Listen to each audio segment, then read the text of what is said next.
Hi நண்பர்களே, இன்றைக்கி வந்துட்டேன்னு பார்க்குறீங்களா? ஆமாம், இன்றைக்கி வெண்டைக்காய் பச்சடி பார்க்கலாம். வெண்டைக்காய்க்கு முதல்ல வெண்டைக்காவை வெட்டி வச்சுக்கலாம், தொடச்சி கழுகி. அப்புறம் பெரிய வெங்காயம் வெட்டி வச்சுக்கலாம், நல்லா சின்னதாக வெட்டி வைங்க. அப்புறம் தக்காளி சின்னதாக வெட்டி வச்சுக்கோங்க. அப்புறம் தேவையான அளவுக்கு தேங்காய்.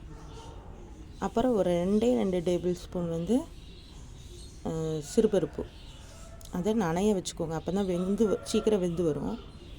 அப்புறம் ஒரு கடாயில் எண்ணெய் ஊற்றி கடுகு ஜீரகம் போட்டு தாளிச்சுக்கோங்க. அப்புறம் வெட்டி வச்ச வெங்காயமும் 2 மிளகாய் இதை போட்டு நல்லா வதக்கி விட்டுக்கோங்க.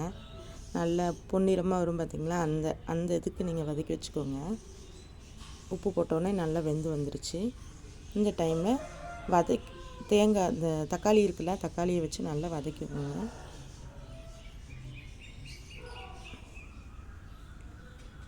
தக்காளி நல்லா வதக்கி விட்ட பிறகு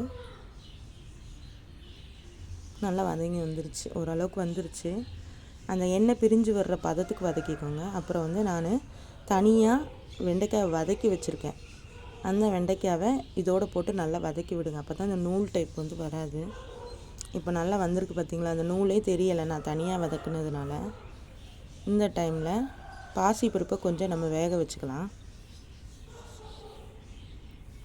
அப்புறம் இந்த மிளகாய் பொடியெல்லாம் போட்டு, மிளகாய் பொடி மஞ்சள் பொடியை போட்டு நல்லா வதக்கி விட்டுட்டு தேங்காய் அரைச்சி வச்சதை ஊற்றிக்கோங்க. அந்த மிளகாய் பொடி இப்போ போட்டால் தான் அது கரெக்டாக இருக்கும்.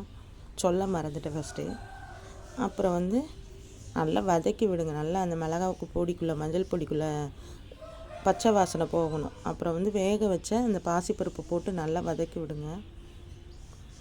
வதக்கி விட்டு நல்லா கொதித்து எண்ணெய் பிரிஞ்சால் குழம்பு ரெடி.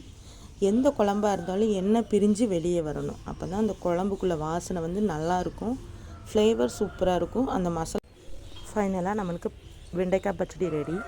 வாங்க எப்படி இருக்குன்னு பார்க்கலாம்.